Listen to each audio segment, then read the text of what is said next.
Todos pensam em Sodoma e Gomorra como um povo de práticas imorais. Mas tem algo importante que ninguém fala sobre eles.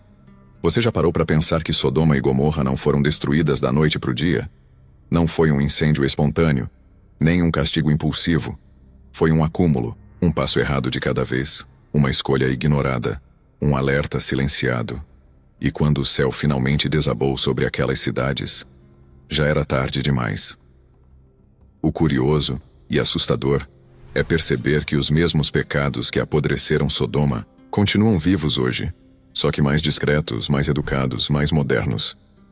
E o lugar onde eles mais têm se infiltrado não é nos becos escuros do mundo, mas dentro das casas, dentro dos casamentos. Casamentos que um dia começaram com juras sinceras de amor, agora convivem com o silêncio, o egoísmo, a frieza, a distância. Relacionamentos que tinham tudo para prosperar, mas se tornaram solo fértil para o mesmo veneno que arruinou Sodoma, a ausência de Deus. Será que um lar pode sobreviver ao orgulho? Será que dois corações ainda se amam, mesmo depois que o arrependimento sumiu das conversas? E se a intimidade virou rotina, ou até campo de batalha, será que ainda há chance de restauração? Essas perguntas não são sobre Sodoma. São sobre mim. São sobre você.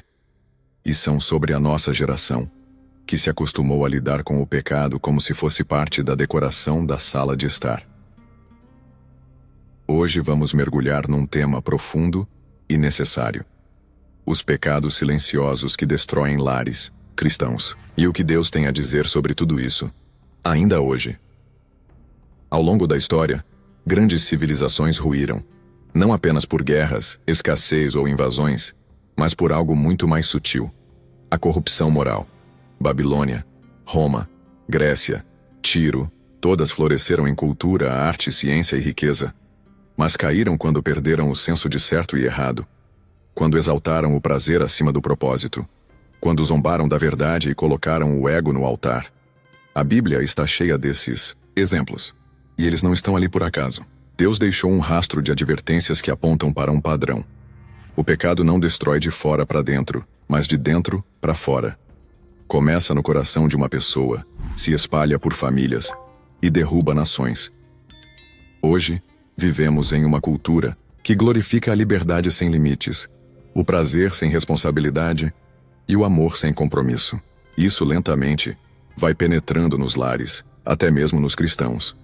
As novelas, as redes sociais, os discursos populares, tudo parece ensinar que ceder à tentação é natural e que lutar pela santidade é antiquado.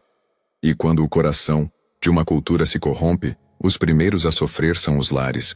Porque o inimigo sabe: se ele quebrar o casamento, ele quebra a base da fé de uma geração inteira. Agora que você sabe a importância desse tema atualmente, vamos ver os 5 pecados de Sodoma que continuam destruindo casamentos hoje. Primeiro pecado: maldade generalizada. Quando a insensibilidade invade o lar. Em Sodoma, a maldade não era um ato isolado. Era o ar que se respirava. Injustiça, crueldade e desprezo pela dor alheia faziam parte do cotidiano. Ninguém mais se chocava. O pecado virou rotina. Hoje, essa maldade se disfarça com outras roupas. Dentro de muitos lares, ela veste o tom sarcástico, a palavra dura, a indiferença. Pequenas agressões verbais, silêncio proposital, zombarias. Não são gritos escancarados, são ausências sutis de amor. O que destrói não é sempre o que se diz, mas o que se nega. O carinho, a escuta, o respeito. Segundo o Instituto Gottman, uma das principais causas de divórcios é o desprezo, o hábito de tratar o outro com sarcasmo, superioridade e falta de empatia. O problema é que isso acontece aos poucos, até o coração parar de bater por dentro. A Bíblia nos alerta: longe de vós toda amargura, cólera, ira, gritaria e blasfêmias. Efésios capítulo 4, versículos 31 e 32. Isso não é apenas um conselho, é um chamado à reconstrução do afeto. A maldade não começa com o soco, ela começa quando um para de orar pelo outro. Quando o bem é deixado para depois. Quando o outro é tratado como problema, não como promessa. E quando o amor deixa de ser abrigo, o lar vira campo de batalha. Segundo pecado, idolatria, quando algo ocupa o lugar de Deus e do cônjuge. Em Sodoma, o coração das pessoas não estava mais em Deus. Estava no que elas possuíam. Prosperidade, status, prazer, tudo virou centro. E quando Deus é retirado do trono, outro ídolo sempre toma o lugar. Dentro dos casamentos modernos, esses ídolos continuam bem vivos. Só mudaram de nome.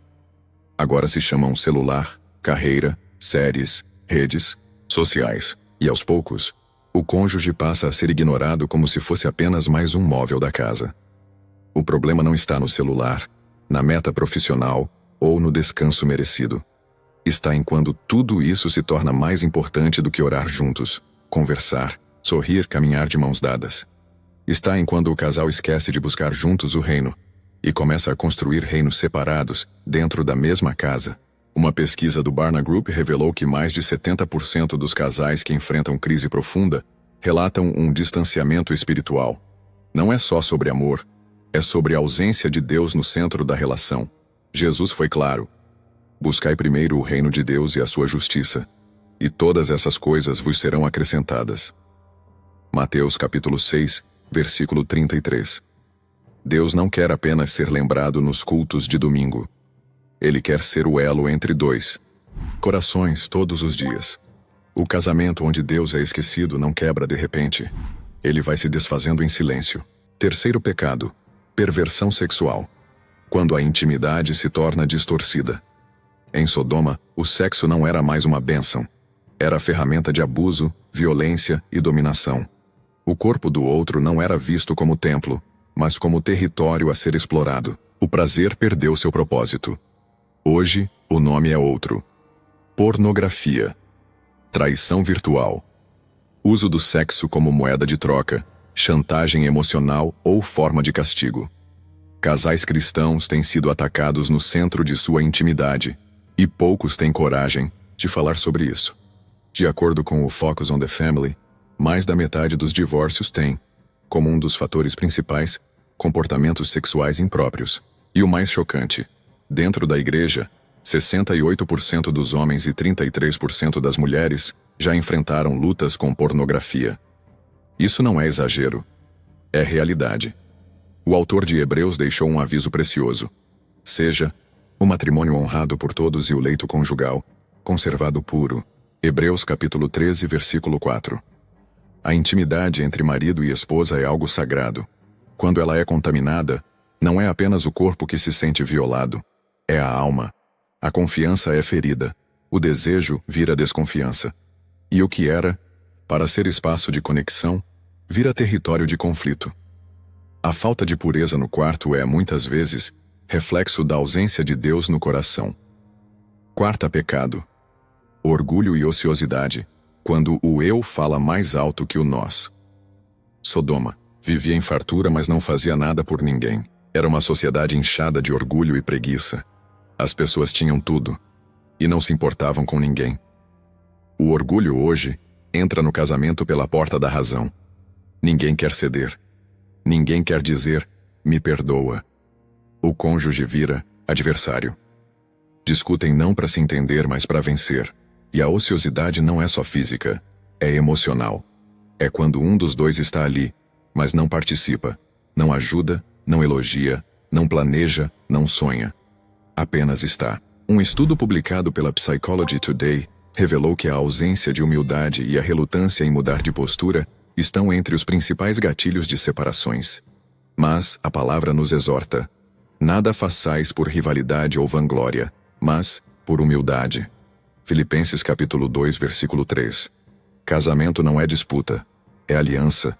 Não é sobre quem tem razão, é sobre quem ama o suficiente para se doar. O orgulho é um escudo que não protege, afasta.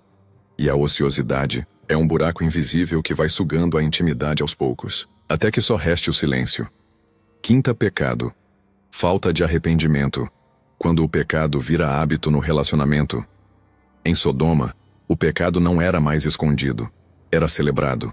As pessoas zombavam da verdade, ridicularizavam a santidade, desprezavam qualquer chamado ao arrependimento. Nos lares de hoje, essa mesma postura continua, só que agora ela se mostra em frases como: eu sou assim mesmo, Você sabia com quem estava casando, ou, se quiser mudar, mude você. Não há mais espaço para arrependimento, só orgulho disfarçado de personalidade forte. Quando ninguém mais se arrepende, o pecado deixa de ser exceção e vira rotina. O desrespeito vira hábito. A frieza se normaliza.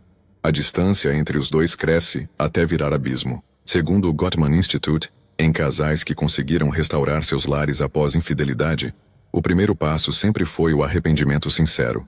Sem isso, não há ponte, só muros. O salmista escreveu: "O sacrifício agradável a Deus é o espírito quebrantado." Salmo 51, versículo 17. Arrependimento não é humilhação, é libertação. É reconhecer que errar é humano, mas persistir no erro por orgulho é fatal. Não existe casamento saudável onde não há confissão, perdão e mudança. Restauração espiritual no casamento. Mesmo diante de tanto pecado, Deus ainda enviou anjos para tirar Ló daquela terra. Ele ofereceu uma chance de recomeço. E Ló fugiu com sua família. Mas houve um detalhe trágico. Sua esposa olhou para trás. Quantos casais hoje estão tentando seguir com Deus, mas ainda presos ao que foi, ao que doeu, ao que não mudou? A restauração só acontece quando ambos decidem correr na mesma direção. Quando o casal entende que fugir do pecado juntos é mais poderoso do que tentar vencer separados. E isso começa com passos simples, mas profundos. Oração a dois. Um clamor sincero, sem máscaras. Confissão mútua. Tirar o lixo da alma e abrir espaço para o novo de Deus. Retorno à palavra. Porque nenhum casamento é mais forte do que o nível de intimidade que o casal tem com Deus. Jejum. Quebrantamento. Recomeço. Como está escrito: o cordão de 3 dobras não se quebra com facilidade. Eclesiastes capítulo 4, versículo 12. E também: ainda que os vossos pecados sejam como a escarlata, eles se tornarão brancos como a neve. Isaías capítulo 1, versículo 18. Deus ainda restaura, ainda cura, ainda reacende, mas é preciso parar de olhar para trás. O que destruiu Sodoma foi o acúmulo, mas o que pode salvar o seu lar é a decisão de parar hoje e voltar para o centro da vontade de Deus, porque um casamento pode até estar em ruínas, mas nas mãos do Senhor, até as cinzas podem virar altar. Talvez ao longo desse vídeo você tenha enxergado falhas no seu casamento, ou até em si mesmo. Mas saiba, reconhecer é o primeiro passo. Agora é hora de entregar. Vamos orar juntos. E onde houver arrependimento sincero, Deus há de fazer brotar algo novo, mesmo em meio às cinzas. Por isso, se você quer voltar ao centro dos planos de Deus para a sua vida e restaurar seu casamento, eu te convido a orar agora. Abra seu coração e, se puder, feche seus olhos. Senhor, meu Deus, hoje eu dobro meus joelhos diante de Ti, porque reconheço que em muitos momentos permiti que o orgulho, a frieza, a distração e até o pecado encontrassem abrigo dentro do meu lar. Eu não quero mais conviver com essas rachaduras disfarçadas de normalidade. Não quero mais te deixar do lado de fora enquanto luto sozinho pelo que deveria ser nosso. Toca meu coração, Senhor. Restaura o amor que o tempo machucou. Cura as palavras que feriram. Renova o carinho que foi silenciado. Ensina-me a servir com humildade, a pedir perdão com sinceridade e a amar com intencionalidade. Purifica minha intimidade, santifica meus pensamentos e derrama sabedoria sobre minhas atitudes dentro do meu casamento. Eu não quero olhar para trás preso ao que já passou. Quero correr em direção à tua vontade, mesmo que isso signifique deixar para trás o que me é confortável. Sopra teu espírito sobre tudo que ficou seco. Onde houver egoísmo, planta compaixão. Onde houver dor, derrama cura. Transforma meu lar, Senhor. Faz de mim um reflexo do teu amor. Em nome de Jesus, o único que ainda hoje transforma água em vinho novo, dentro do coração e dentro de casa. Amém. Se você concorda com esta oração, declare seu amém nos comentários. Se você fez essa oração com sinceridade, tenha a certeza de que Deus já começou a escrever uma nova história para a sua vida. Contudo, por mais poderosas que sejam estas verdades que vimos até agora, nós podemos nos esquecer disso tudo em alguns dias e voltar aos mesmos erros. Por isso, é crucial mantermos uma rotina devocional eficiente, com leitura da palavra e oração. E isto não precisa ser complexo, chato ou demorado. Com apenas 15 minutos, você pode alimentar sua mente, seu coração e seu espírito da verdade de Deus todos os dias. Para isso, estarei deixando na descrição ou no primeiro comentário fixado o guia devocional rápido, mais poderoso que eu mesmo faço. Então, seja você alguém que se converteu recentemente ou alguém que está voltando para Cristo, agora é hora de se equipar de verdade. Clique e dê uma olhada.